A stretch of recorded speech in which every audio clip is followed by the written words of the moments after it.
The big part of how we are successful is we keep our teams small. We try to keep our teams between 5 and 7 people. And those 5 to 7 people will service a certain number of partners and a certain number of small businesses. This is the Agency Profit Podcast, the podcast for agency owners that want to run a more profitable business that doesn't depend on them. Introducing your host, CEO and co-founder of Parakeeto, Marcel Petitpas. Hello, everyone, and welcome back to the Agency Profit Podcast. I'm very excited to introduce you to our guest today. He is the General Manager of Marketing Services at one of the largest and fastest growing white label agencies and also SaaS companies. Two of my favorite business models all in one, called Vendasta, where he leads a large team of digital agents that provide services to all kinds of different businesses worldwide, thousands of businesses worldwide, things like social media management, website creation, digital advertising, and all kinds of other things in both English and French, of course, because we're here in Canada. He's from Canada and we do things bilingual over here. He's worked in all kinds of different fields across all kinds of different businesses over his career. And he's in Saskatchewan, which is in Western Canada. So just love having another Canadian here on the show. And that's where he lives with his spouse, Alyssa, and his 2 sons, Auburn and Sebastian. And today he's going to join us to help give us some insight into how he manages a team of over 60 people that are delivering services for thousands of clients and how they think about that and how they make that work. I've always believed that white label agencies are some of the best in the world at operations. So we have a unique opportunity today to get to hear from the man that's trying to make all of that work and doing an excellent job. So with all that, Troy, I want to welcome you to the show and thank you for being here today. Hey, Marcel, thanks so much for having me. I'm excited to be here. It's a little cool here in Saskatchewan at the moment, but it's the good thing about living in Saskatchewan. It's the center of the universe, and we don't change our clocks. Everybody changes the clocks around us. So I never thought of it that way. So there you go, guys. Fun fact: Saskatchewan is at the center of the universe.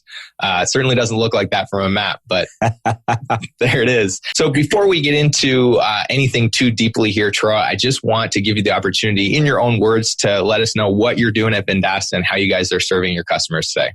Sure. Well, let me start with talking a little bit about Vendasta. Vendasta is a technology platform first and foremost. And our mission, of course, is to empower small businesses around the world. We drive local economies is what we like to say. What Vendasta, on the surface, Vendasta is a lot of things. And so it's hard to summarize it in a nutshell. But if I were to summarize it in a nutshell, I'd say we help businesses like agencies deliver their own digital services and help them scale their services, as well as provide opportunities to add other services that they can scale so they can scale their business.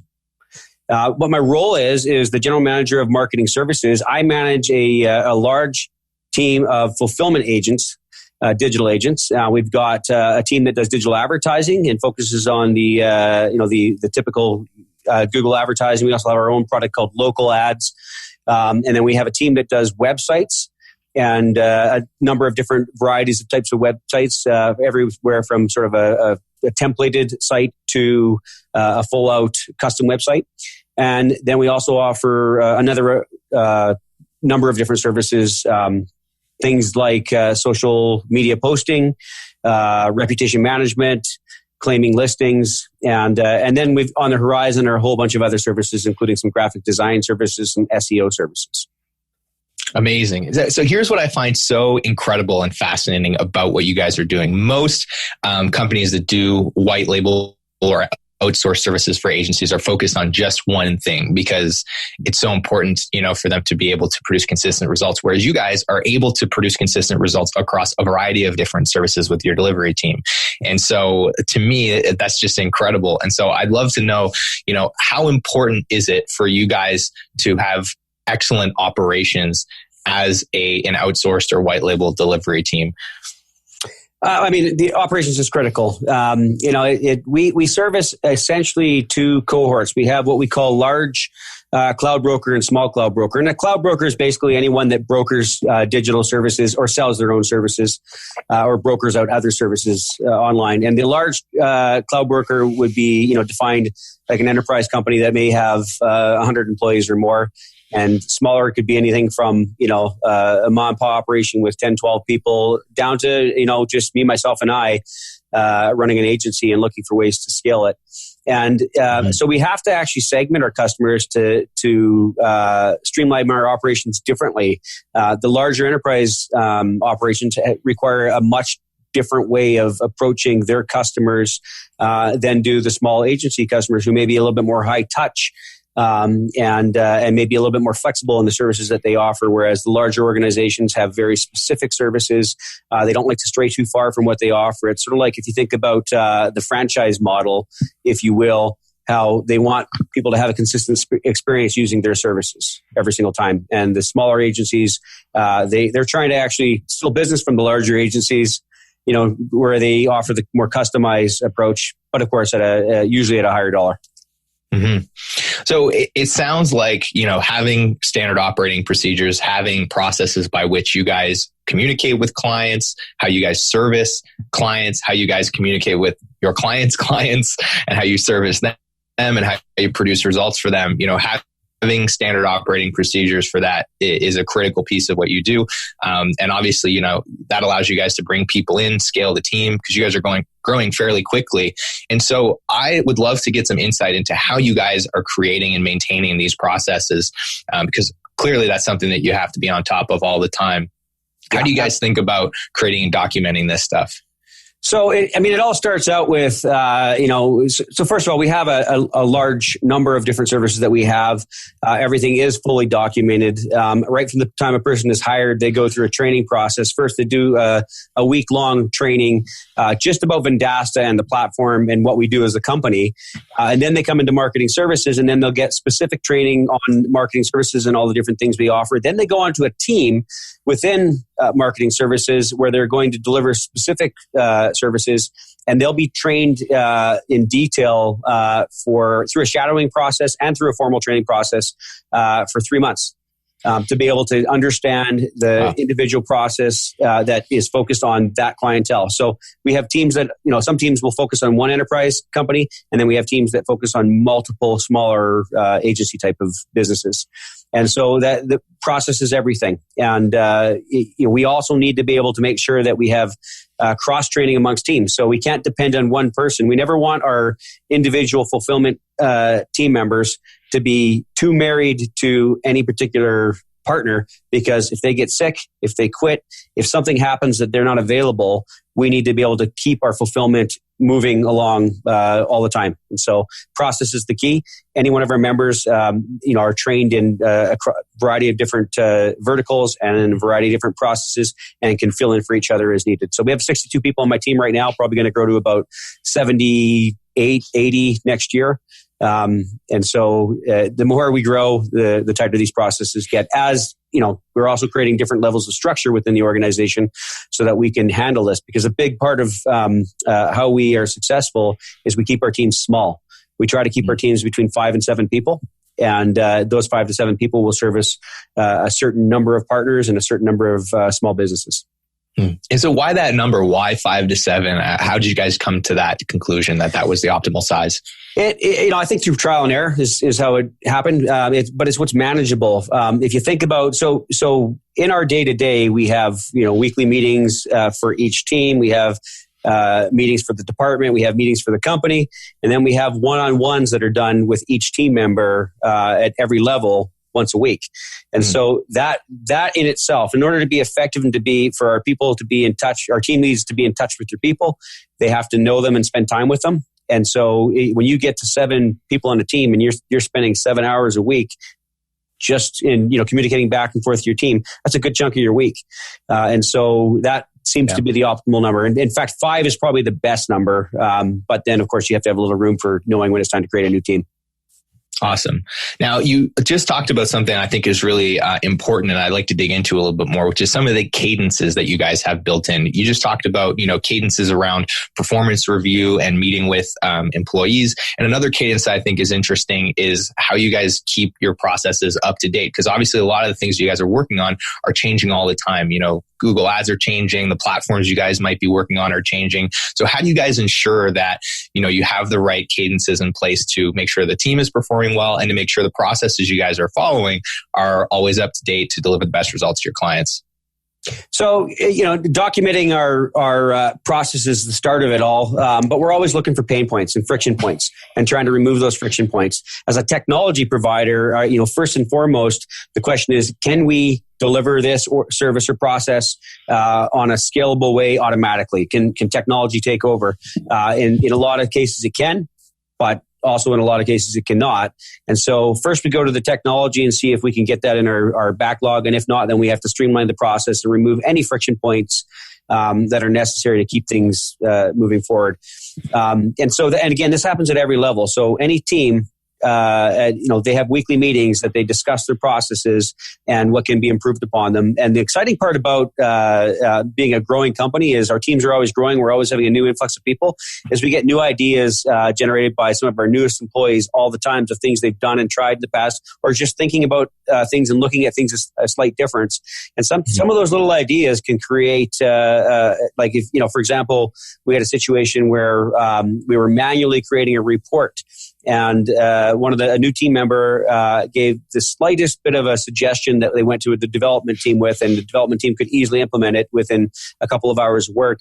And it saved us 80 hours a month in the time that it takes to take. Yeah. So little ideas like that are make all the difference. And so pivoting regularly and always looking at your process is incredibly important. Plus, as we know, companies like Facebook are always pivoting and changing. And so we're reliant on a lot of these other systems that we always have to be looking for ways to improve our process and make things better.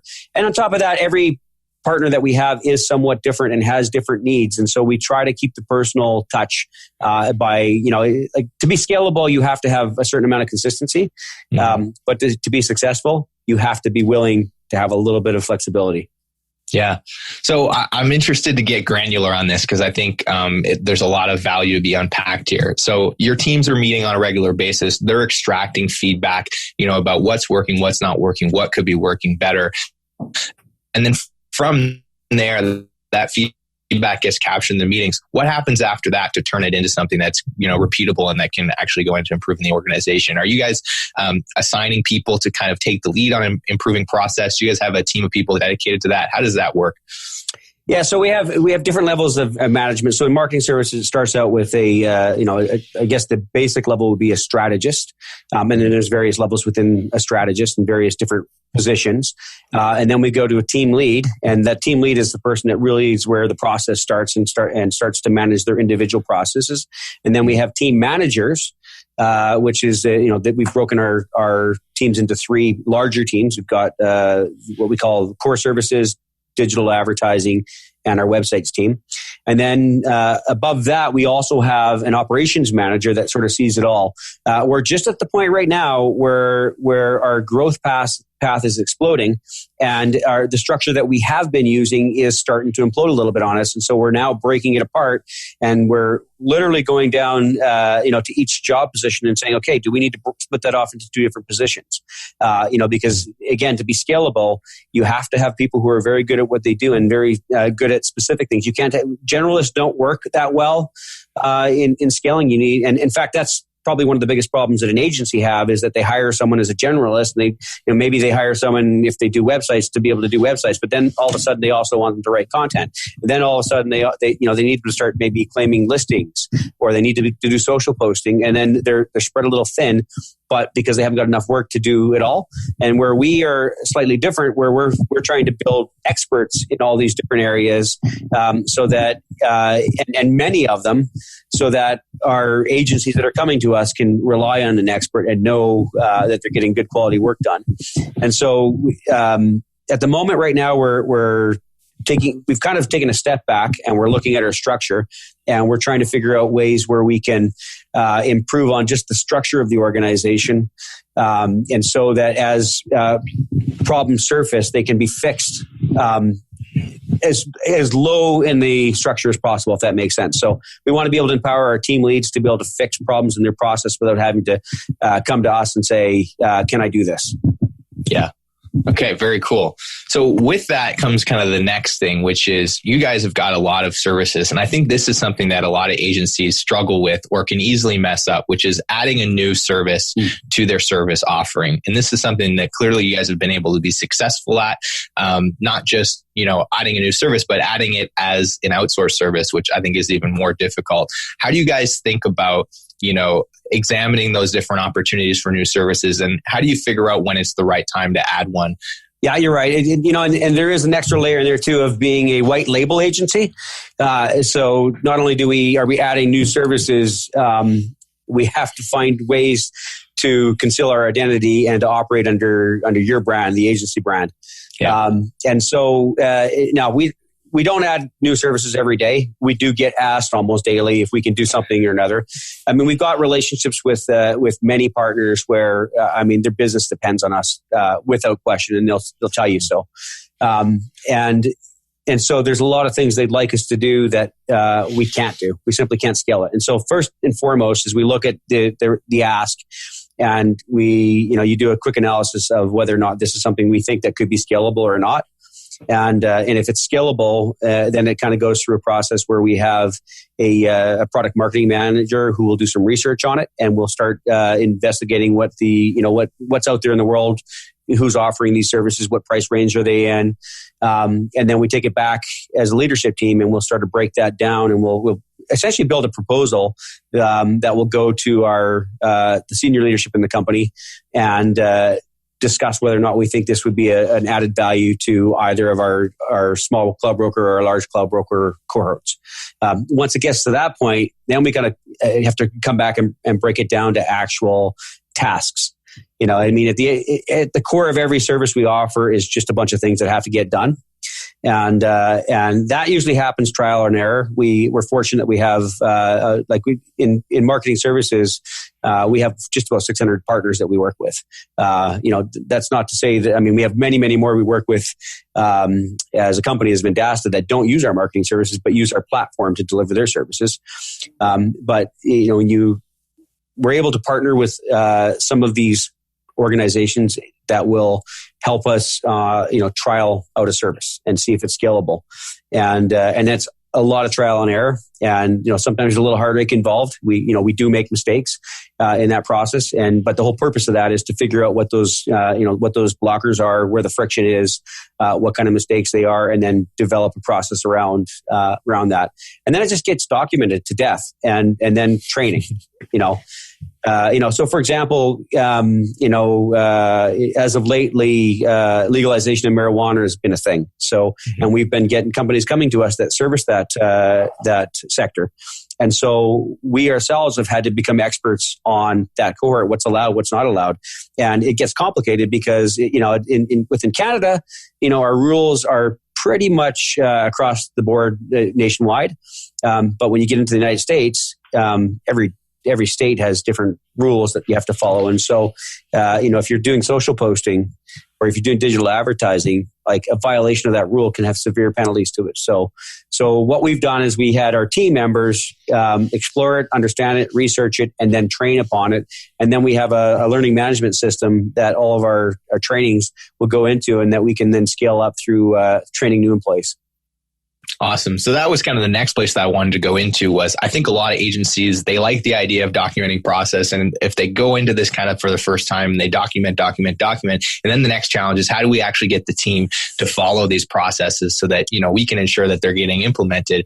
Now, I know you guys have done a lot of work around this. I know you've built a lot of internal tools for this as well, some of which some of your clients are actually able to use to kind of make sure the tasks are getting managed and done properly. What are some of the core principles that have, that you believe have helped you guys become successful in making sure that the team, does a great job of following these processes? So because we are a technology partner, you're absolutely right. Some of the software that we've developed has made it easier for us to follow process. So we have a software tool called Social Marketing that we used to post out all of our social postings. So it's competitive with a tool like Hootsuite. We have a reputation management tool, which we call RepMan, that is, again, to be able to monitor reviews and respond to them on a mass scale and to be able to do review requests. And probably our most important tool in marketing services is a tool called Task Manager, which it could be related to maybe a tool like Trello or Wunderlist. But it's sort of customized to be able to work with our partners. So it's a shared tool. So when a partner comes on board, they have access to the same tool we have access to. So we're truly one team. And we have meetings with our agencies and our partners on a regular basis so that we can, and again, it depends on the level of organization. Sometimes some bigger operations really just hand us their business and say, these are the processes, you need to follow them every time. And then those teams, they have enough volume that we have teams that work just on their organizations. And then some of the smaller ones have the more high touch approach, and we'll have weekly, if not daily, meetings with them, short meetings with them, just to organize the day, make sure that we all the touch points that have to happen with their partners or with their customers are going to happen. And so it sounds like part of what's helped you guys become successful in implementing processes and having your team follow them is actually baking this into their workflow, which is probably where a lot of those tools come from. Is that right? Yep, absolutely. And so some partners will come to us and let's use a website design company, for example. Maybe that's what they do and that's what they're best at and that's all they want to do. But they also they also know that they have hundreds of businesses that they do, that they have the trust of, and that there's a lot of complementary services they could be offering. So they'll come to us for those complementary services. And the Task Manager tool that we have allows us to determine which is their workload, which is our workload, and builds transparency into that workload. So when we build a project out and that is related to a number of tasks, right from the point where they order the service, our system builds that project automatically. We've mapped it out ahead of time, so it builds it automatically, and then we can start fulfilling on that almost immediately. Hey, it's Marcel here, and I just wanted to take a quick second to thank you for tuning in. Check out our website if you're looking for more awesome resources to help you grow. Parakeeto.com. We've got all kinds of great stuff there for you on our blog, including tons of downloadable resources. But that's enough about me and our product. I'm going to let you get back to the episode, so I hope you enjoy it.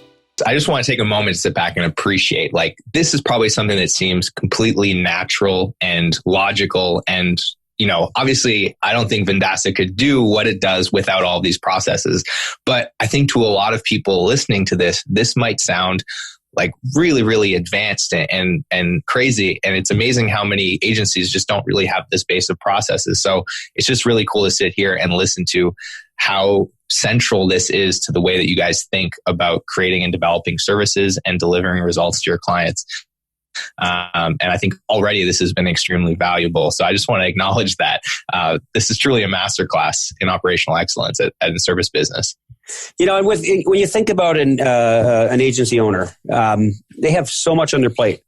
They have, and first and foremost is always, they're always thinking about sales, about, business development and continuing their business because, natural attrition will happen, churn will happen. It's a part of being in business.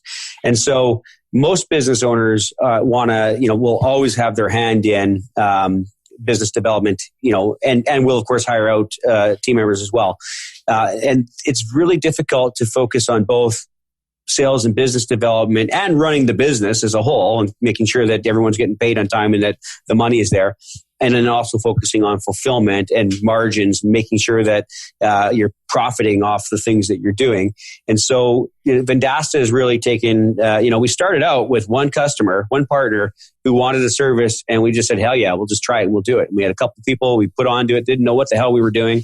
But we just made it work, and we were able to, trial and error within, a few months, scale out a service for them. And then it was like, And then as we started to mature as a company, more and more people that were coming to our website, we would notice were coming to our marketing services page. And so we just realized this was something that goes hand in hand with what we do with the automation and marketing platform we have. It's a sales tool in a lot of ways, and it helps drive new business and understand who which leads you should be talking to. But it goes hand in hand with that. And so the services we offer for a lot of partners, they wouldn't be able to scale their business beyond a lifestyle business if they didn't have somebody like us. Well, and this is, I think, another part of the reason why I wanted to have you on is not only did I want to siphon as much knowledge out of your brain as possible, which is being great, but I think it's also important for the agents that are listening to know that there's services like this out there. Because to your point, I think so many people are focused on, just managing their business. They don't necessarily have the bandwidth, and they might have a great opportunity to add revenue to their business, but can't afford the administrative overhead that comes with adding a new service. And I think that, white label partners are a great way to get that service off the ground. At the very least, validate it and start selling it and start to figure out what that process looks like, even if you do plan on bringing it in-house later. And most of the time, when you evaluate it, it makes sense to just keep going along with the white label partner, because you can make consistent margins and you don't have to take on the administrative burden of adding a new service. And you can still, deliver what your core service is to your client, and then continue to add more value with all the things that probably go along with that. For example, website agencies that want to, offer SEO or, different ways to drive traffic to the website they just built for their clients. So, that's another part of the reason why I wanted to bring you on. And for those listening, I really believe that white label services are a great way to validate new service offerings and expand your business without necessarily adding a ton of complexity. Absolutely. And here's the thing. Partners come to us with different motivations and different goals. We've had many partners come to us with the goal of building their own fulfillment teams in different areas. But exactly to your point, they can't afford to hire a full-time web developer, or they don't understand the process involved in doing certain things that we do. And by coming on board with us and selling a few services with a few clients, they're able to scale that up so that they have revenue that will allow them to hire out and to take on those services themselves. And by all means, some of our partners do exactly that. They build the service themselves and then they start to fulfill it themselves. And then they use our platform for different things. In addition to what we offer, our owned and operated services, which is what the team that I run, we also have a marketplace that they can plug into. And we have, many vendors that offer a wide variety of high quality services that they can also plug into. And the portal, if you will, for our software gives their customers an online place to log in and get access to all these things that they can sell and not have to service themselves and profit from it. It's awesome. And if you guys haven't checked out the platform, it's definitely worth having a look at, because not only does it add, a bunch of potential revenue streams, but it also adds, some nice operational and workflow tools to your belt that just help manage that relationship with the client and make sure that, they're having a great experience as well. Any agency who is busting at the seams needs to be talking to us. Awesome. So there'll be some contact information down in the show notes, guys. The next thing that I want to dig into with you, Troy, is I think the thing that so many people struggle with in service businesses, which is scaling and managing team, and resources, right? People leaving, the company growing, onboarding those people, having them available in the first place to hire. Obviously, you guys have had to get very, very good at this. So I'd love to know, what are some of the core principles that have allowed you guys to do a great job of making sure that even when the team is changing, even when the business is growing, you're still showing up and delivering results for your clients, and there's still somebody there to get the task done? Yeah. I mean, and so managing people is probably the biggest headache for any business owner, regardless of what type of business you're in. And it's no different for us. We're still managing people the same way, and we still have all the same headaches that you and everyone else on this call has if they have a team of people. And so part of it is making sure that we have the right size of teams, and making sure that we're able to deliver on any type of fulfillment that is required of us, regardless of whether or not someone's sick, or someone is on holidays, or someone quits. And so knowing that number of people is always a tricky thing. We're obviously I'm always watching the revenue that's being generated by our revenue divisions, and that's helping me forecast out and we have a forecast 3 years out of what potentially could happen. And when revenue grows, we can, we've got tools that we use to calculate the utilization of our employees and to know exactly when revenue hits a certain dollar amount that we need to be thinking about bringing on another person in the various different areas of our operations. And of course, knowing when you can only get so much. You can only expect a certain amount of capacity out of any individual. And some there's without question some are high performing and maybe some not so much. But there's an average amount that you expect out of every individual that that is just anyone can do, and you sort of go by those numbers, and and that helps you determine when it's time to hire new people. And we're lucky that we're growing. We don't have to think about going the other way. And I think that as it sits right now, my team is expected. Well, our company is expected to grow by over 100 people next year. And in the next couple of years, we'll almost have doubled in size. We're at 330 right now, and we're expected to be 660 within the next couple of years. And so, there's a process in place that we, in fact, one of the principles of my team, because we're a growing company, and it's probably in some ways easier for us to find people because people are finding us.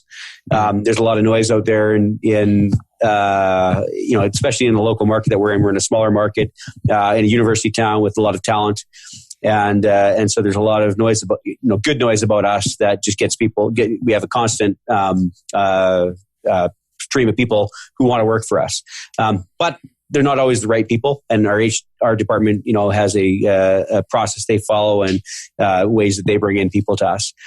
We also do a lot of word of mouth. So we know by, the people that are working for us, we've learned to appreciate and trust, and they often have people that would be good in the role, and that's a big way to get in the door with us. And then beyond that, there's a hiring process. I've conducted, in the year and a half I've been here, I've conducted over 100 interviews, and I had interviewed many people before, but never that many in my career in that short of a time frame.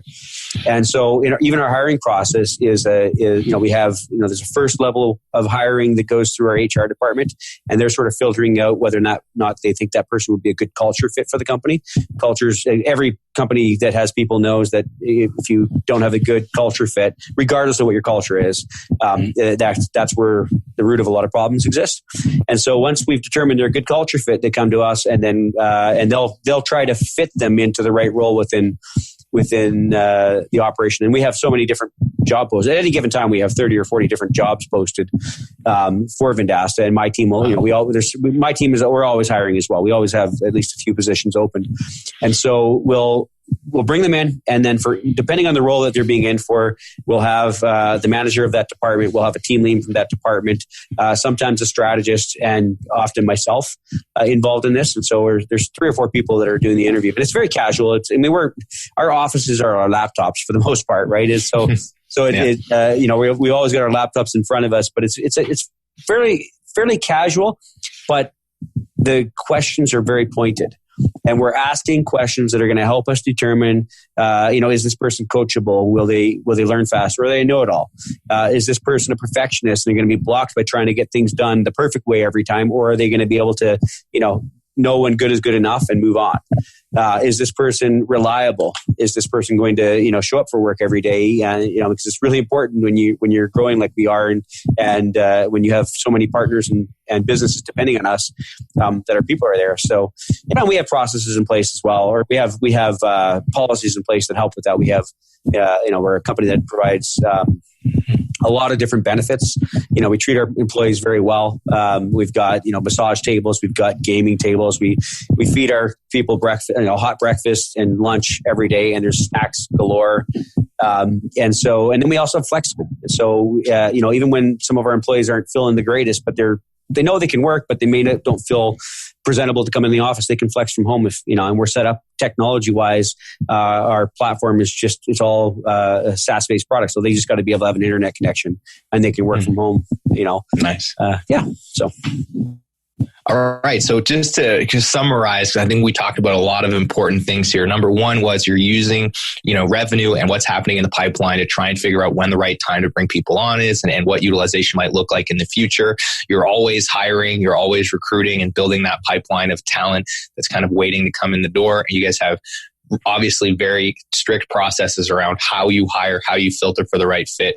And then of course, earlier we talked about your very, very streamlined process for getting people in the organization and training them through a series of very specific steps to get them in the right position and learning the right things. So That was great. That was very concise. I think you touched on everything. So one of the last things I want to talk about, and it's something that you and I discussed the last time we spoke, and I think it's a challenge that we see a lot of agency owners struggle with, is as they start to see the sales come in, as they start to see their client base grow, they run into this challenge of having to actually give the trust to their team and move up a level in management, start to let go of control over things like delivery and start to insert people between them and the delivery team. And obviously that's something that you guys have had to go through a couple of times, and now it seems like you're going through it again as you reorganize the company. What are some of the things that have helped you guys transition through these different segments in the business where you've had to, really start to create trust within the team and make sure that even though somebody that's been doing it for a long time is moving up another level, that things are still going to get done and clients are still going to be happy?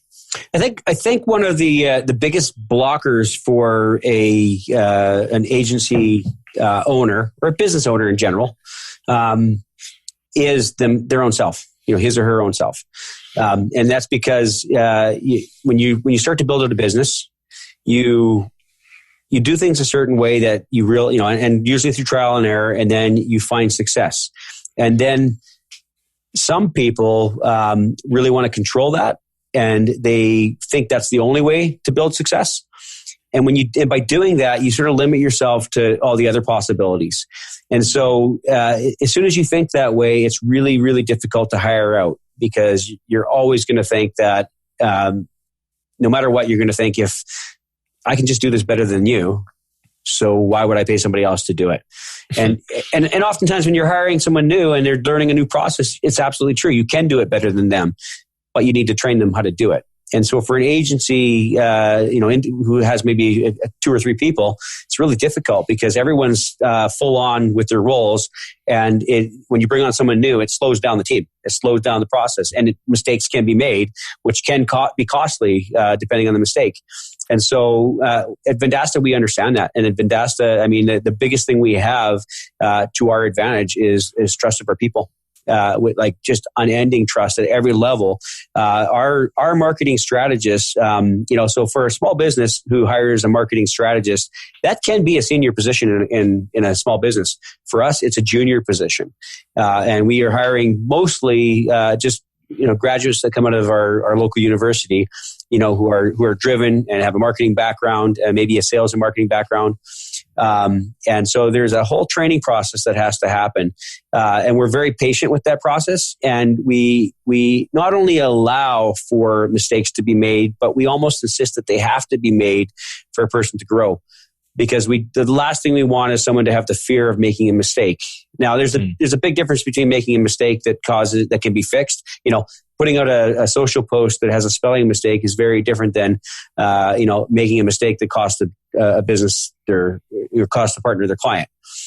So we do that by giving them little things, little challenges to deal with, or little projects to work on, and then they slowly get to work on bigger projects and more.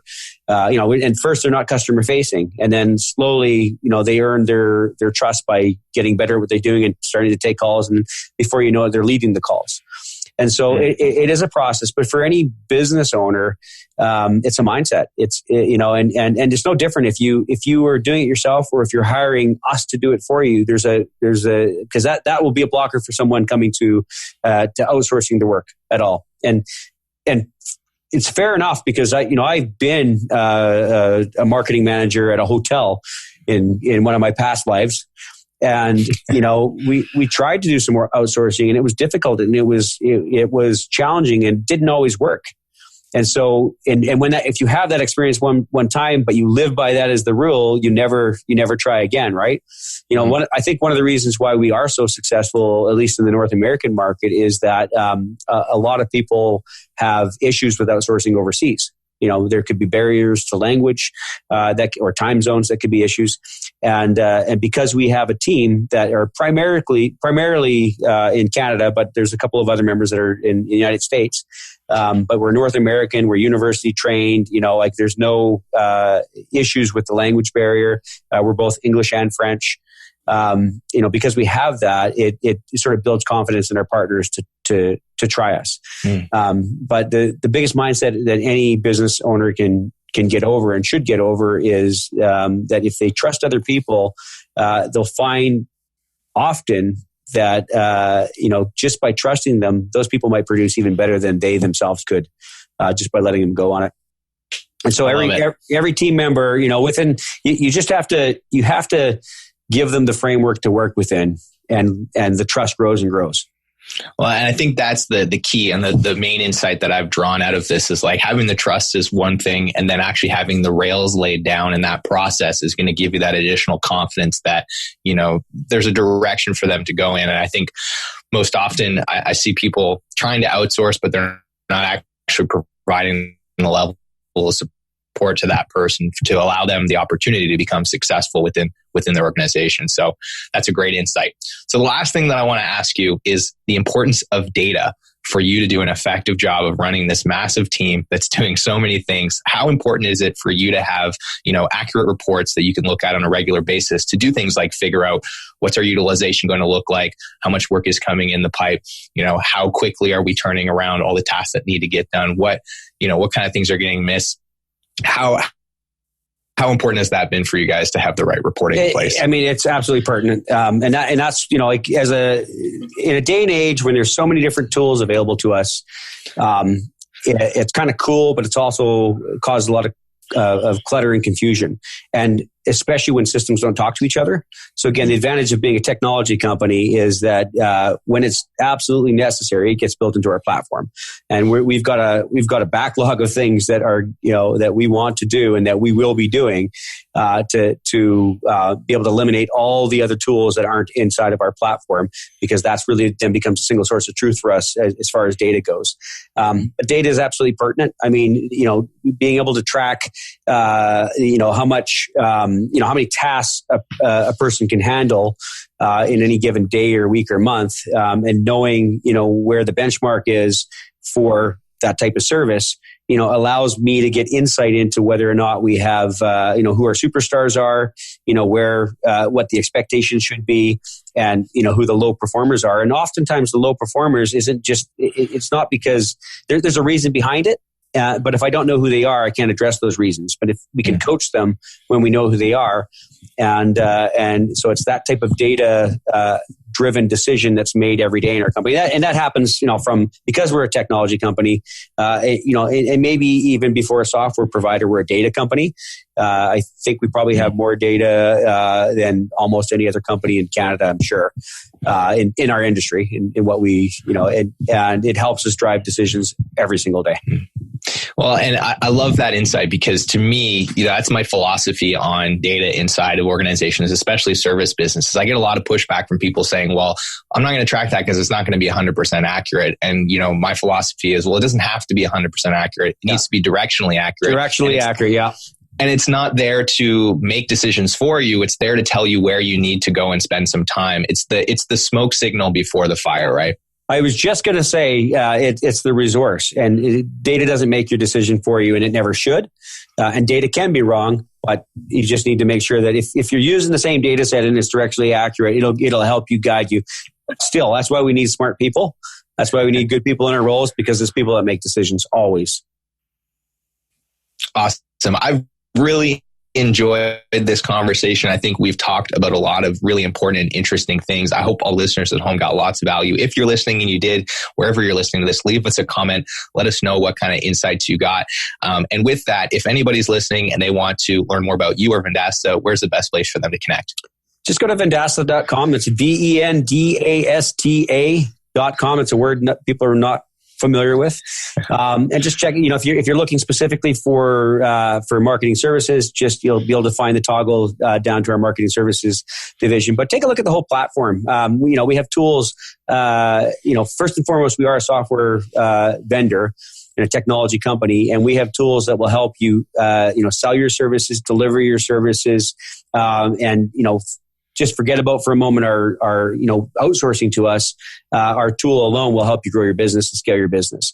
But then we also have a marketplace you can plug into and add a number of high quality services that are some big brands, some lesser known brands, and be able to plug it all in and basically give your customers one place to log into to have access to all of these things, including the marketing services that my team offers.